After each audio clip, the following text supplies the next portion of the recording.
Hello, and welcome to... Today we're talking about a card that I've wanted to make a video on for a while, but just recently, it has gained some attention due to a certain new moth.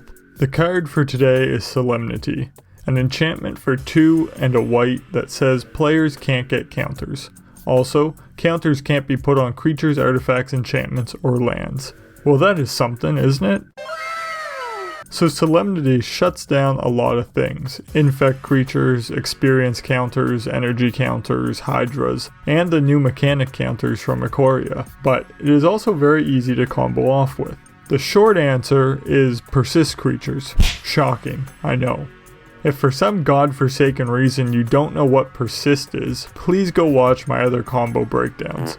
But quickly, if a persist creature would die, and it didn't have a neg1/neg1 counter on it, it returns to the battlefield with a neg1/neg1 counter on it. Well, Solemnity stops that counter from being put on the creature, so whenever that persist creature dies, it will always return to the battlefield as long as you have Solemnity, because it never gets that neg1/neg1 counter. Add a sack outlet or something else that cares about creatures entering the battlefield for maximum value. Oh, and the same thing happens with undying creatures and our new moth overlord, luminous broodmoth. For a more complete explanation, you can check out my combo breakdown on Mothra here. But we get it, a shitload of things combo with persist and undying, so what else can Solemnity do? Because that's not too original. Well, think about anything that you don't want counters on, and Solemnity can fix that.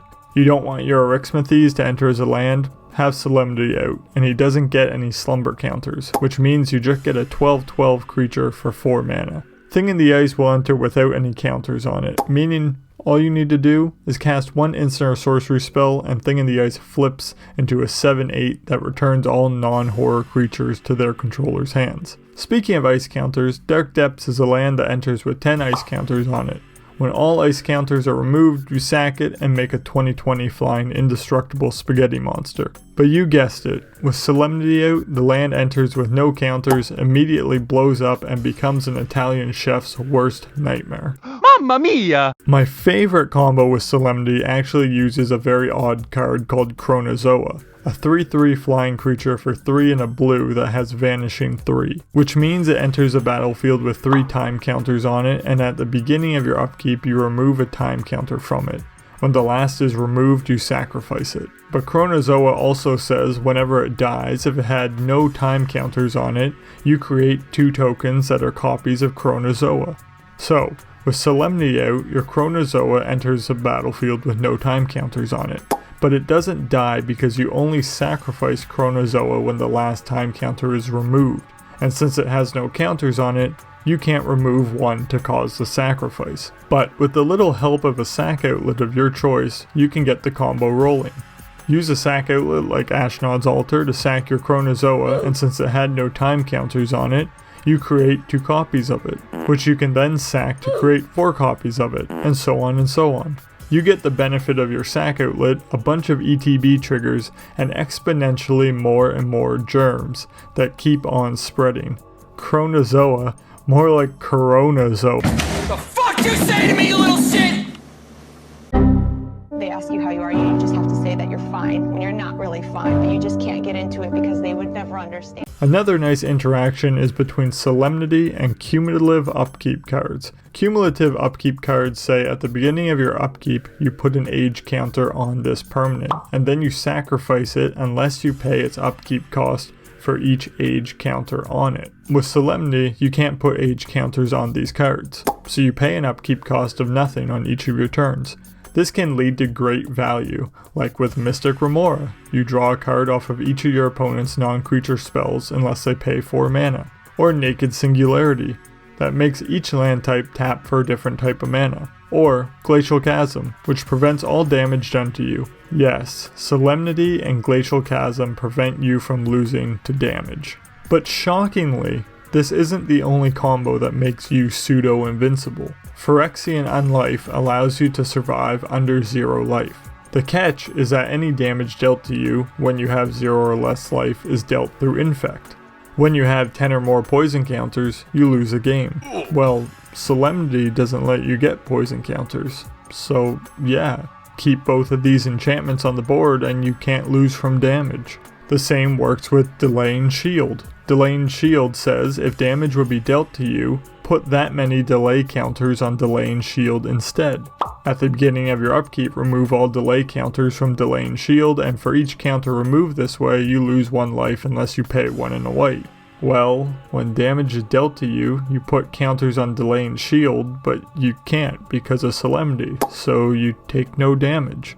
Another one is Force Bubble. If you were to be dealt damage, put that many depletion counters on Force Bubble. When there are 4 more depletion counters on Force Bubble, you sack it. And it's the same thing as Delaying Shield. You can't put the counters on Force Bubble, so you just take no damage. You can also lock out your opponents from casting spells with Solemnity. Decree of Silence is a blue enchantment that says whenever an opponent casts a spell, counter it and put a depletion counter on Decree of Silence. If there are 3 or more depletion counters on it, sack it. Well, again, Solemnity doesn't allow those counters to be placed, so Decree of Silence counters all of your opponent's spells. Why are we still here? Just to suffer? But finally, there's a cycle of allied dual lands that use depletion counters. I'll use a green-white one as an example. Veld.